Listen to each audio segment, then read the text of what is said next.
ఏమి మా అల్లుని చల్లని సందేహము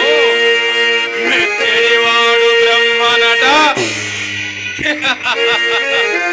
మెచ్చడివాడు బ్రహ్మనట మేలును కూర్చునట చెన్నుడు కచ్చియలేల మాన్పి మము కావగ కంకణముని దూతయై వచ్చిన ఇతడు అల్లుడట వచ్చిన మెచ్చిన మేలు కోర్చినన్ వచ్చకపోక ఎన్ని అనన్ పొందుట దుర్లభం ఎరుంగడు మెచ్చడివాడు బ్రహ్మనట.